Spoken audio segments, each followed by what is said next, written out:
Hey everyone, I have not gone live in a while, so welcome to my live. You guys, yesterday I posted my back office. You guys know Robert is a fan of that for sure. He's like, documentation beats conversation, so I'm like, you know what, I'll just share my back office because I know people are curious, like what does it look like when you hit the top? You know, what is possible? I think that's what most people want to know. What's possible? So I shared my back office. A lot of people are like, how big is your team? And I had no idea, honestly, until yesterday. I am not the kind of person that stalks my back office, although I encourage you to be. I have no idea, honestly.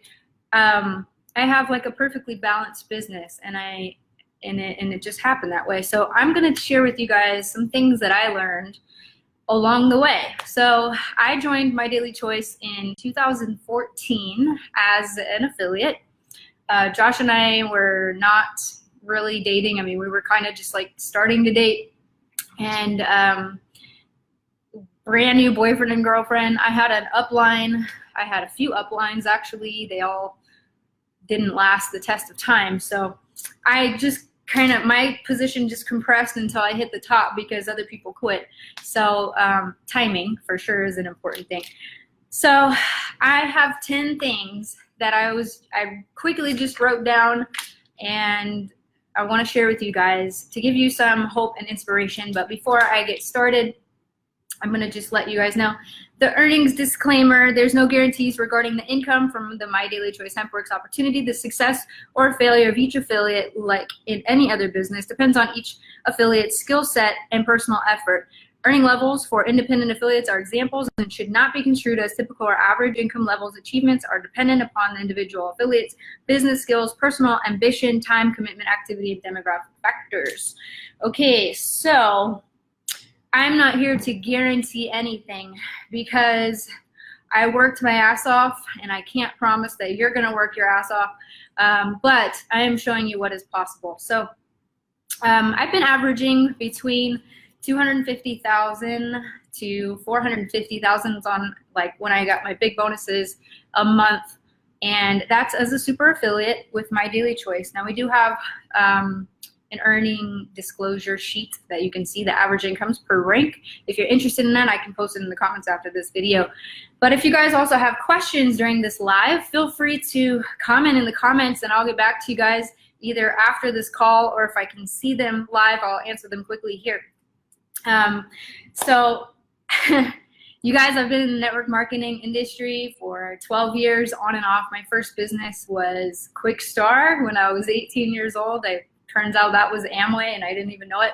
I was actually recruited by a friend that I met in band as a junior hire, and I remember feeling so ruined after I went to that first meeting because I was 18, getting ready to go to college, getting ready to start my career, and you know, all that outside of high school. And here I went to this network marketing meeting where they're drawing circles on the board talking about Ray Kroc and the McDonald's franchise, and I'm thinking to myself, that makes a lot of sense, actually, and maybe I'll give this a shot. And it didn't work for me because I was not developed as a person at the time. I was just a crazy kid at the time. What I did instead was I got pregnant, and then I got married, well, married then pregnant, and started my life kind of off to a rough start. And forgot about network marketing for a few years until I realized that military paychecks were not that much, and I needed something to supplement this income. I joined the military in 2008. You know, that also brought me back into thinking like maybe I should try network marketing again. And it wasn't until 2012 that I really started getting serious about it. I joined a couple companies. I got terminated a few times. What a rocky road that was. If there was a rule that I didn't like, I found it right away, for sure. So I met Josh in 2014, a few months before we launched My Daily Choice, and I said, listen, I'm quitting network marketing. It's a scam. Like, there's no way that you can make money in this, because my previous company before that was like, oh, we don't have a girl with short hair on stage yet. We can give you a rank, and then you can go up there and talk in front of the masses and cheer them on. And I was like, well, how does that duplicate? I can't go up on stage and tell people they can do it too if I know they can't, because the company's rigged for the owners instead of the affiliates. So I told Josh, I'm done with network marketing. And he said, what if I do it differently? And I said, maybe this can work if you do it differently, because I can trust you, but I can't trust anyone else. So we got started with My Daily Choice November 2014, and I had 3 sprays to sell. And gonna be honest, I was very, very excited my first month. My first 7 days, I earned almost $4,000 in commissions. And I was like, wow, this comp plan pays like way more than anything else I've ever seen out there. And I hit 25K rank my first month in business with My Daily Choice. And that gave me enough hope to know that this could work. And I think that is one thing that's awesome about our business is we do pay you right away. So you do get that little spark of inspiration, like maybe this can work. So fast forwarding to 2017 with the launch of Hempworx. I actually got sick in 2014 too, and I had struggled with my health for the next 3 years up until that point, until we got involved in the hemp business and the CBD oil business. And that drastically changed my life to the point where I did not even care about money anymore, that I just needed to get this product out to the masses. And I just like had this vision instantly, and I just ran with it. And I'm going to tell you some of the things that I did. 90% of these, or maybe even 100% of these things, are psychological. So if you're thinking there's no way that I can make what Jenna makes, or Kristen and Travis, or Judy and Barb and all these people that are hitting these top ranks, then maybe this is for you, because I was in your position before. I was the person that talked shit to myself all day long, and I had the worst inner roommate in my head, like you wouldn't believe, you know? And so this is my steps. So this is how I went from broke to 10,000 a day online. I didn't go to work. I didn't change my wardrobe, you guys. I went to a couple events. That was it. Amazing. So this is all online.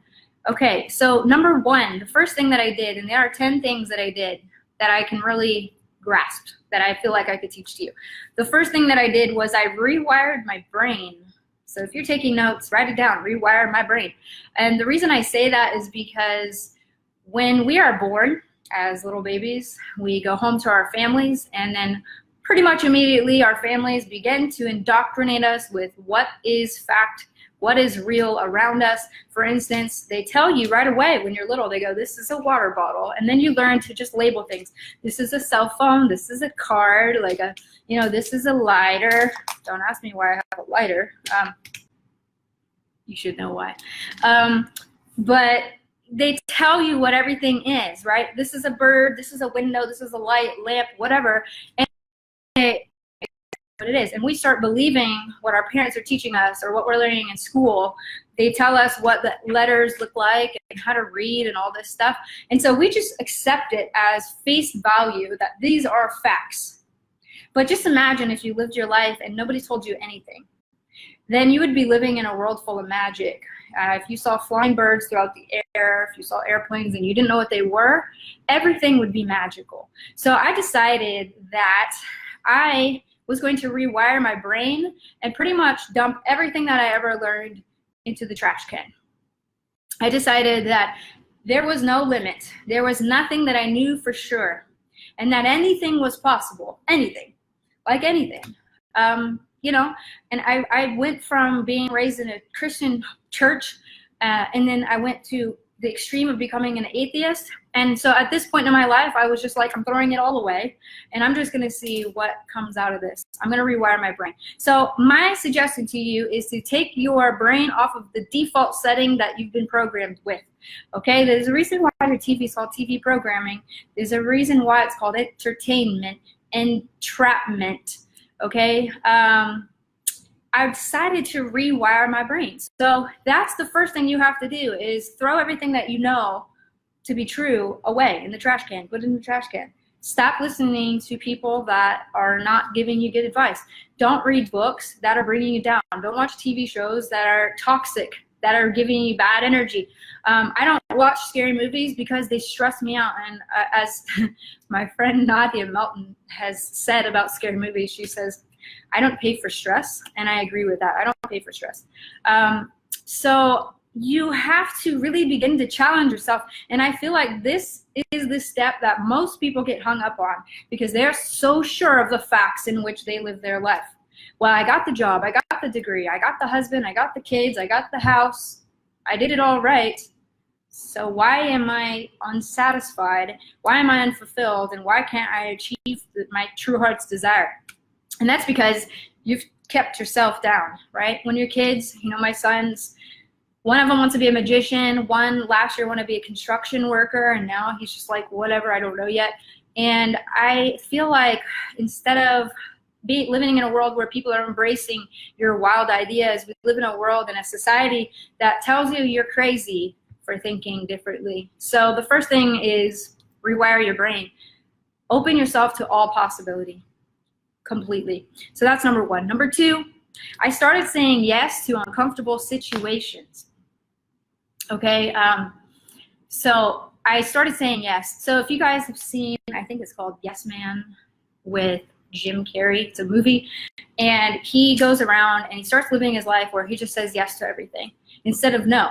Because I had realized I had been in a place in my life where I was saying no to everything. Hey, do you want to go out with friends? No. Hey, do you want to do this? No. Hey, do you want to go here? No. Like I used to be the person that said no all the time. And what I realized was I was actually castrating my opportunities by saying no to everything. So one day I met Jackie Stewart, and she invited me to her house, and I said yes. And normally I would have said no, but I said yes, and she was there, and her sister Judy Stallings walked in, and she became, besides myself, the first person to hit super affiliate in 9 months. So if I had said no to that meet and greet, which I normally would have said no to because I'm like weird and I'm antisocial and I can do online, but offline, people have met me and they're like, you're exactly the same. Pretty much the exact same, but it requires a lot of energy to meet new people, and I'm very like introverted in that regard. I'm very protective of my energy and what I'm allowing into my consciousness. So I became the person that said no. And so number two was I started saying yes to uncomfortable situations. And I don't mean like now you should say yes to go hanging out in a back alley at a bar. No, those are obviously still no's for me, and they should be no's for you too. But start saying yes to opportunities. Don't find an excuse to not be able to take new opportunities, because if you don't take these opportunities, these are the universe's deliveries for you. Like if you are saying this is what I want to achieve and you have an opportunity and you turn it down, how can that vision be fulfilled if you're always saying no to the things that are trying to force you into where you want to be? So number two is I started saying yes. Number three, I thought outside of the box and I got creative. It's super easy to get creative in this business. Honestly, I have some people that are new that are like, I just can't get anyone to bite. I can't get anyone to sign up on my team. And I'm thinking, how is that even possible? Do you know the power of these products? Have you not experienced them yourself? Because, you know, for me, I became more of a product-based preacher than an opportunity-based preacher. And I started getting really creative with how I could help other people. I got really creative with who needed what I had to offer. So it was more than just building a list. It was literally racking my brain in and out and finding a way, finding a solution to everybody's everyday problems. I became the ultimate problem solver. Oh, you've got this going on in your life? Well, I have CBD for that. You know, you've got this going on? Okay, I have something for that. And I started racking my brain thinking of everybody's problems. I started with my family first. I wrote a list down. I was like, my mom's got this, my dad's got this, my brothers and sisters have this going on. And I'm like, everybody needs this stuff. Like, if you're not in the CBD oil business and you're selling something else, God bless you, because I can't imagine having to sell something else. Honestly, I mean, I just know that I know that this is the product that is transforming the world. So I started getting creative. And I do think that sometimes we get into a rut where we believe like, I got to follow all the trainings, I got to go to all the seminars, I got to go to all these events and do all this stuff and take as many notes as I can, but we fail to open up our creative brain that is the instrument we need to use to get inspired to take things to the next level. Don't be afraid to do things a little differently that fit for your life, that fit for your business. And you don't always have to take orders with duplication, okay? Duplication can work in many different ways, but get creative with how you can spin it so that it works for your life.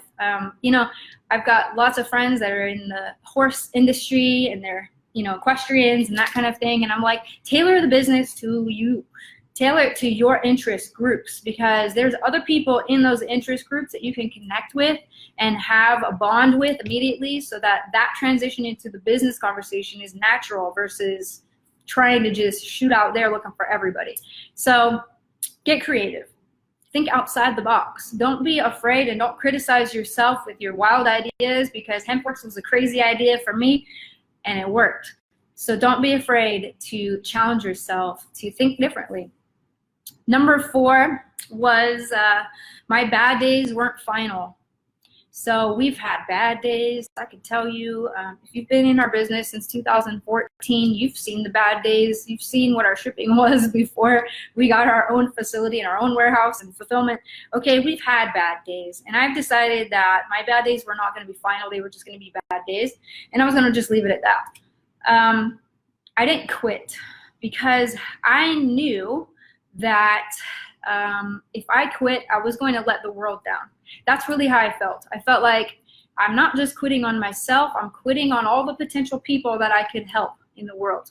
And I think once you take that focus off of yourself, it makes it a lot easier to stay, because you realize that you're on a rescue mission to go rescue a lot of people. And if you are not in that position and that mindset of being able to help people, then you are going to have a hard time. You are going to quit probably, because it's just self-centered kind of agenda where you're trying to get rich. And that doesn't work. And that actually is another step. So I'm not going to go too far into that. But don't let your bad days be final. That's my biggest advice for step 4. Number 5 is I started spending money. This is crazy, right? Like, people think, okay, you're making this money every month. Sure, your savings account must be stacked, right? But back then it wasn't. And I remember my first like semi-big paycheck was $1,500 after months of my volume dropping and my paycheck dropping. And I remember I got $1,500 and it was just starting to build up again. This is right after Hempworx launched. And I spent the whole thing. I spent the entire check on a Louis Vuitton bag and completely just was out of my comfort zone. I was not the kind of person that would just go shop like that. I was the sensible kind of person, like I could put it towards this, whatever. But at that time, I wanted to feel like what it felt like to be a wealthy person. And so I shifted my mindset that I'm going to, instead of hoarding all this money that's now starting to roll in, I'm going to give it away. I started tipping people way more than I ever did before. I started buying gifts for people that I never did before. And even today, my niece turned 16 years old. I'm going to buy her a car. Because why? Why not? I can do it. So I'm not like a money hoarder. You know, I decided to be free with my money. And I do believe that is because money is energy, because everything is energy. And energy cannot be created or destroyed, but it can be transferred. And that is a quote by Albert Einstein, so I do believe that to be true. But you guys, money is a flow of energy. And if you're just watching your money stack up in your bank account or maybe decline in your bank account, whatever way you're dealing with right now, you don't want it to just sit there and become stagnant, because then it's not doing anything for the world. It's not doing anything for anyone else. It's not doing anything for you just by staring at it. So I challenged myself to buy things, and I set up my bank account so that I had one account just for spending. I had one that was for saving or taxes, and I had one that was just for operational expenses. So Josh actually taught me this, and if you guys want to see his success, you can go ask him. So his is like a lot more than mine, so I trust that his advice is good advice. So he actually told me this when I was broke, and he said, you need to set up 3 bank accounts: spending, savings, or taxes, and then also operating. And I was like, what am I going to put in these bank accounts? $5 each? Like, I can't even open the bank account. And he's like, you're going to fill those bank accounts up, but just get them ready, because you need to have this mindset that it's going to be flowing to you. And you guys, okay, so my internet's bad, so I am now in my personal hotspot on my phone, so let's hopefully that works. If you're on my other one, please hang up that one and now join this one, because otherwise you're only gonna see half the video. So I was on step number 5. I was talking about spending money and how I realized that money was a flow. And you guys, when Josh and I were first dating, we were so anti-committal that we lived in the same apartment building in separate apartments, and we'd go get our mail together, and I would open my mailbox and I would get bills in the mail, and then he would open his and he would get checks in the mail, and he's like, money's energy. And I'm like, that is so gross that you can just create money like that. And he's like, it's just energy, it's just a mindset, it's just the way you think about it. And I realized, like, man, that's true, because I used to be very scared about money. And being scared about money, like scared to swipe your card, or scared if you're going to have enough money at the end of the month, that's fear, right? And fear is not real. Fear is just an illusion. It's just something that's in your head. And if you can just get rid of that, then you can focus on the lesson at hand, which is to be free with your money and just expect and trust in karma. Because I know, like, I'm going to help my friend pay for her wedding. I'm going to buy my niece a car. I paid my sister's debt off. My family is like hooked up, because I know that it's energy. Money is just energy, and whatever you put out there is going to come back to you. Always. It always comes back to you. If you're putting like saving, hoarding, fearful money out there into the universe, that's what's going to happen. Lack. You're going to get more lack. So when you become less stingy and greedy with your money, you actually attract way more of it. So that was a big lesson that I had to learn and really rewire my brain on. So that was number 5. Number 6 is I stopped listening to broke people. And that means myself. I was a broke person. I stopped listening to myself. You guys, stop listening to that little roommate that was like, you can't afford that. Like, what are you talking about? You grew up on a dirt road, Jen. You can't have these nice things. Don't listen to broke people. So if you are like most people and you're surrounded by people that are just average income, you're going to be tempted to take their advice, because even if they're just a little bit ahead of you, and maybe they have, you know, more of their house paid off than you do, or whatever, maybe they have a little bit of a nicer car than you do, you're going to be tempted, like, I'm going to follow them. But my challenge for you is to only listen to people that are exactly where you want to be.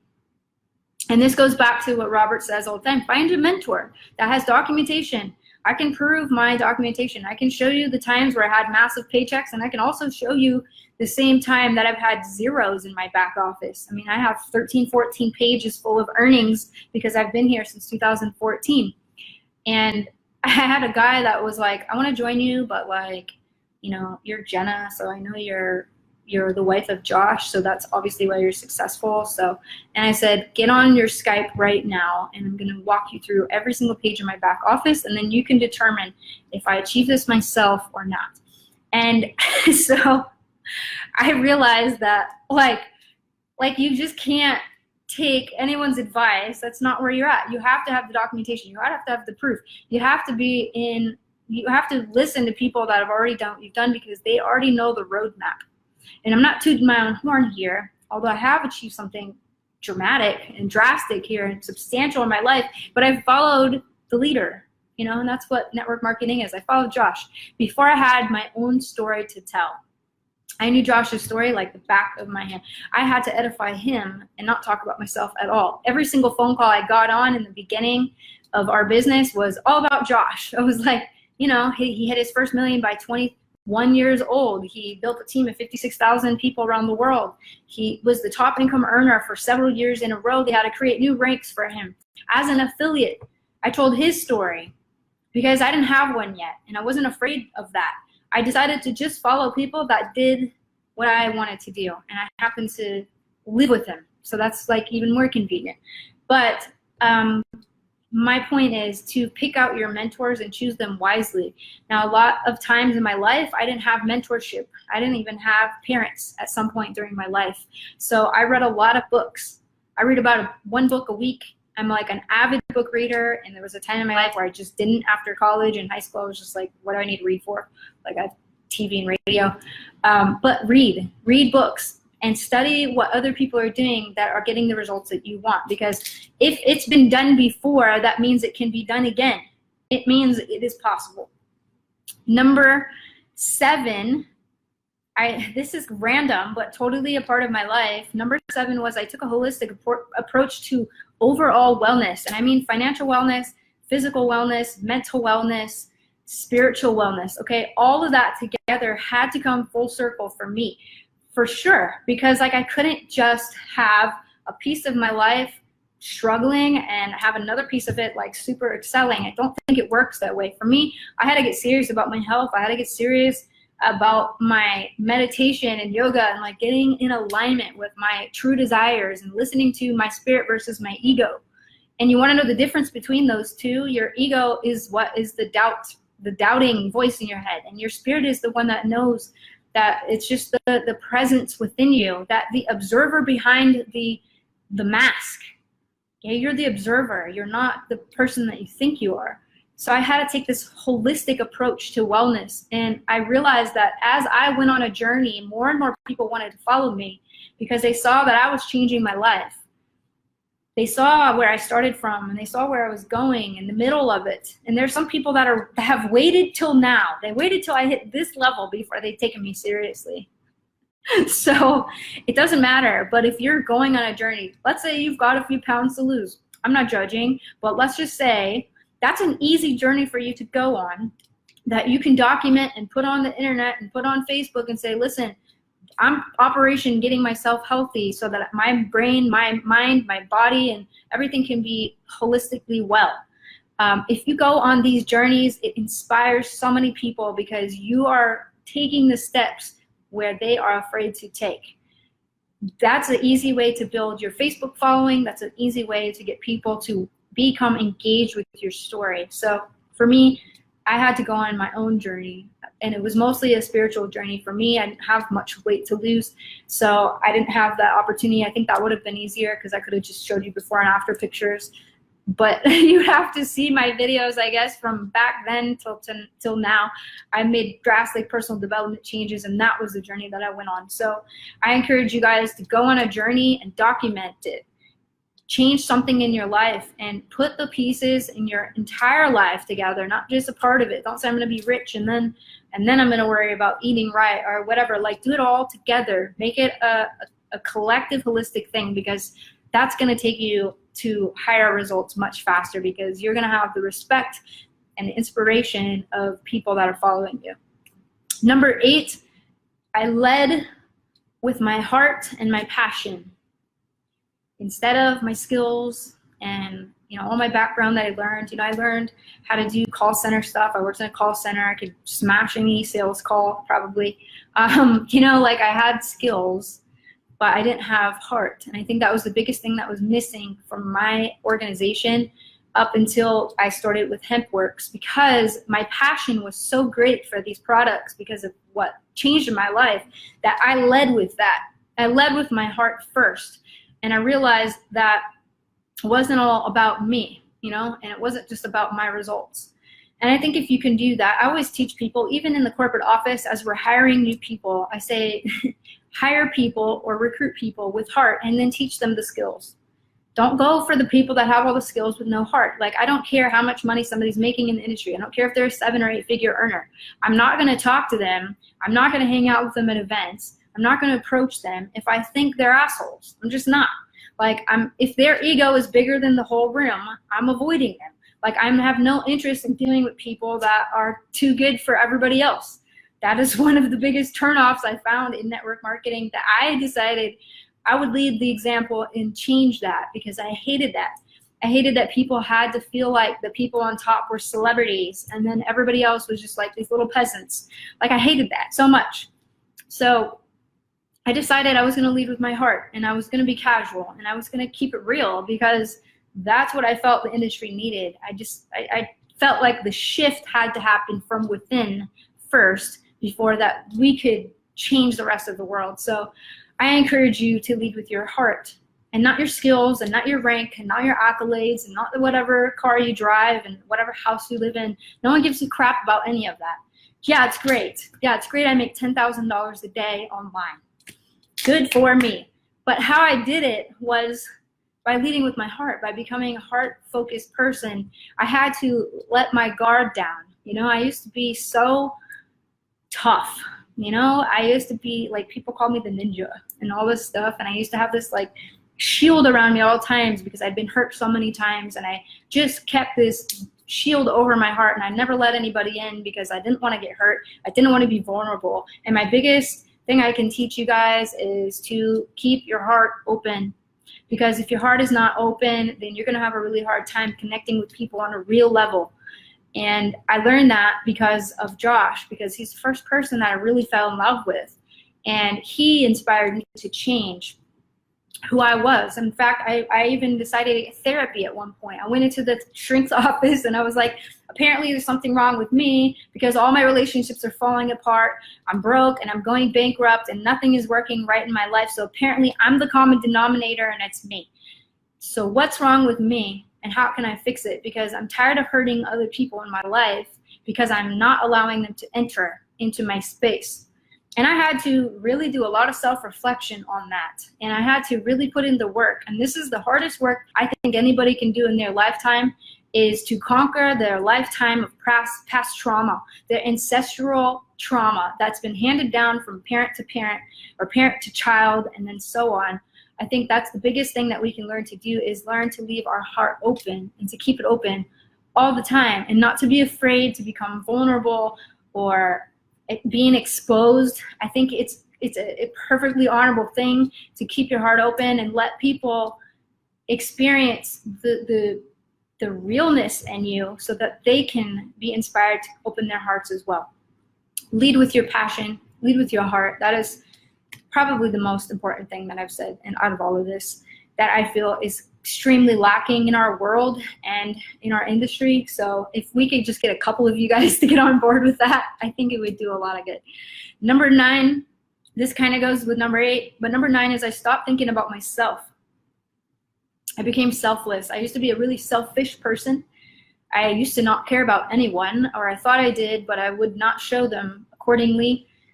I just didn't have love in my life, you know, and because of that, I was only focused on myself and my own problems, my own drama, my own whatever world was happening with me. And I was a narcissist, like flat out. If you Google narcissist, that was me. I was a narcissist. And you know how hard it is to recover from narcissism?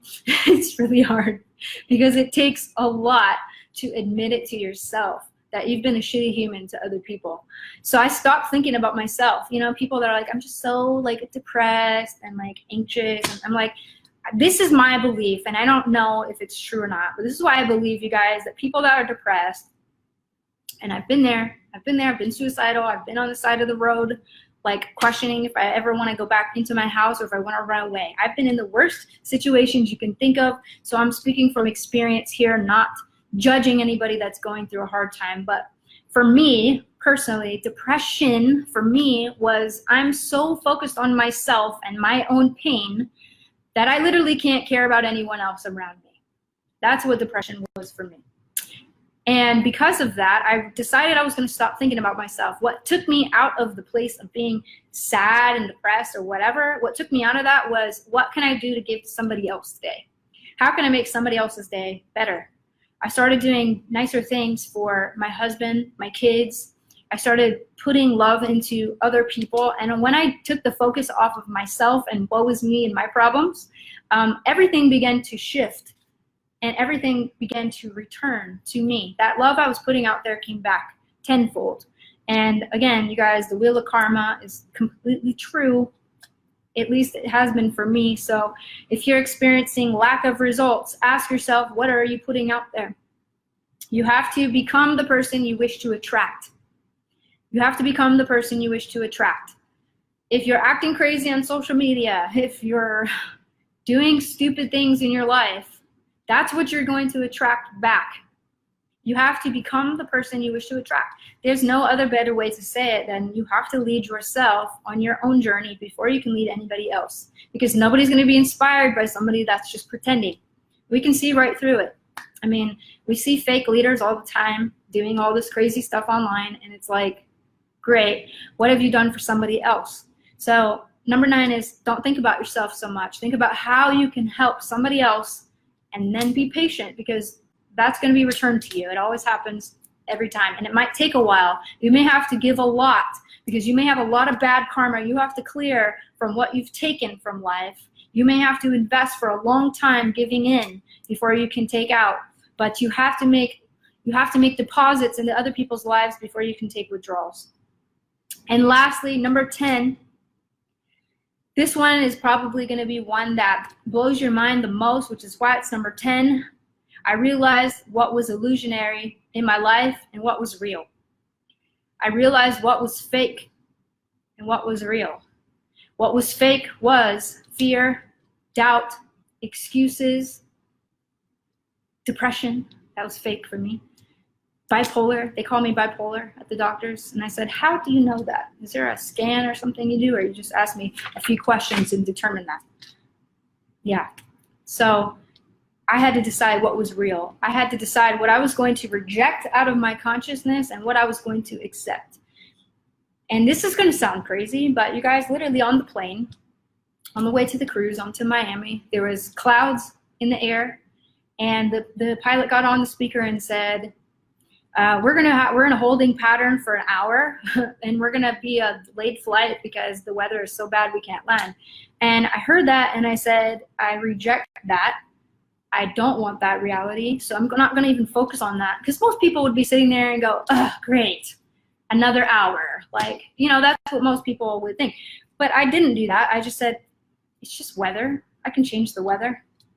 You know, I can change my point of reference. I can change my point of consciousness. So, okay, that's his version of reality. That's the information he's getting. But I reject that, and I'm going to have clear weather. We're going to land, and we're going to have a great trip. You guys, I almost didn't go to this cruise because the weather was thunderstorms every single day, and then there was like hurricanes. And I was like, why are we going on a cruise right now? This is crazy. And it literally every single day was thunderstorm and rain. And I decided that I'm gonna fix the weather. You know, and it was funny, I was telling our team this on the cruise, and they're like, we did the same thing. I'm like, you guys, we brought the weather. But it ended up being sunshine every single day, sprinkled like for a second, and that was it. So you can reject whatever reality you don't want to be a part of. If you don't like something in your life, don't accept it as real, because the moment you accept that as real, that's it. It becomes real. Your fear is the most powerfully, energetically charged emotion that you can have. But guess what else is the most powerfully charged emotion that you can have? Love.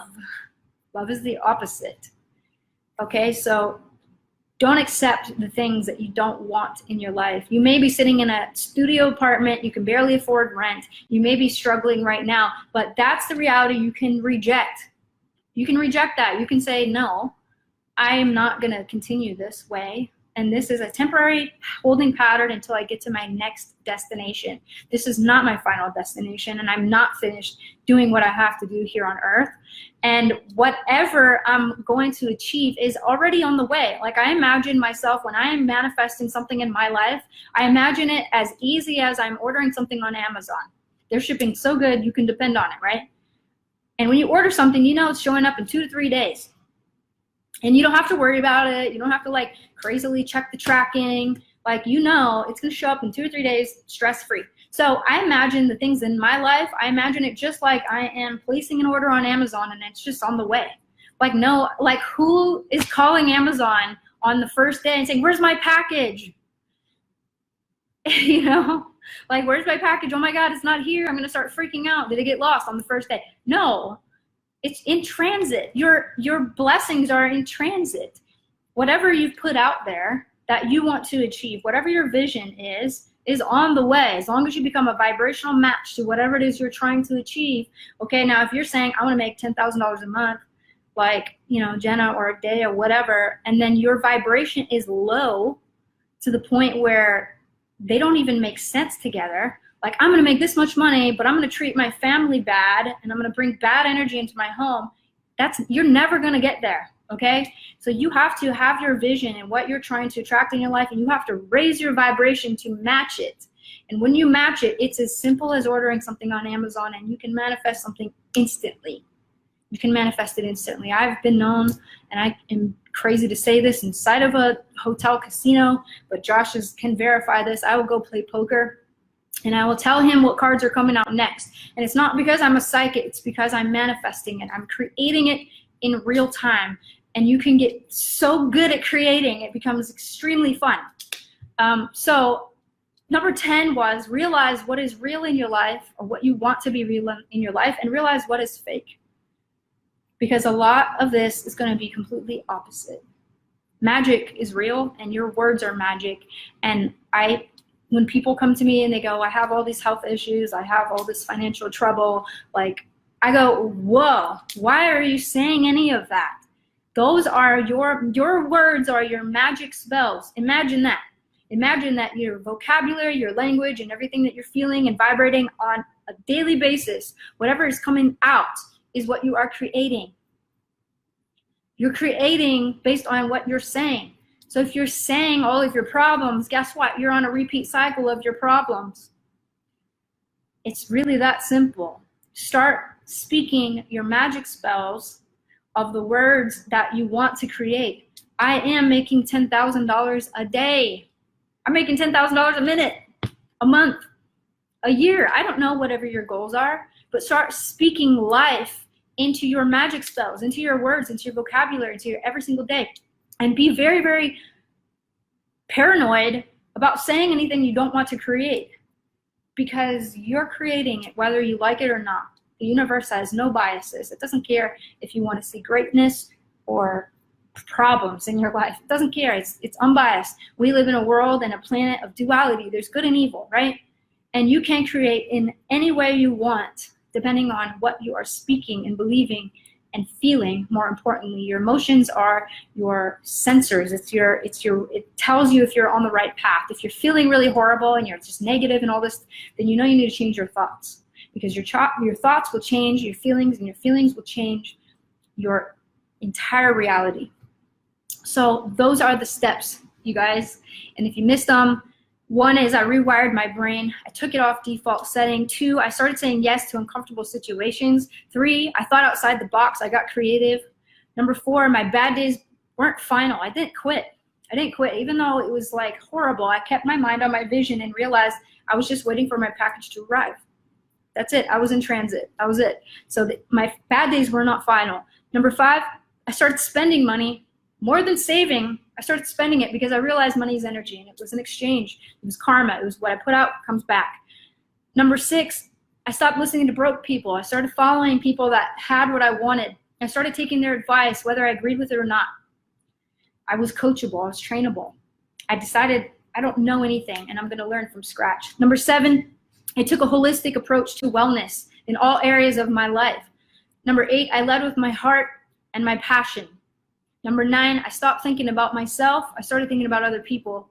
And number 10, I realized what was illusionary and what was real in my life. And I began to create consciously because of that. Thank you guys for hopping on. I have a business meeting in 15 minutes, so I do have to go. But thank you guys so much. Please share this video if you think somebody else can benefit from that. Share the other one too. I wish I could combine the two together, but I can't. Fortunately, I had internet issues, but thank you guys. I am grateful for each and every one of you guys. And just know that you have the ability to succeed. You have the same ability that I had back then. So don't give up on yourself, and dive into retraining the way your thoughts are, because literally that's 99% of success is all right here. I'll see you guys on my next video. Bye-bye.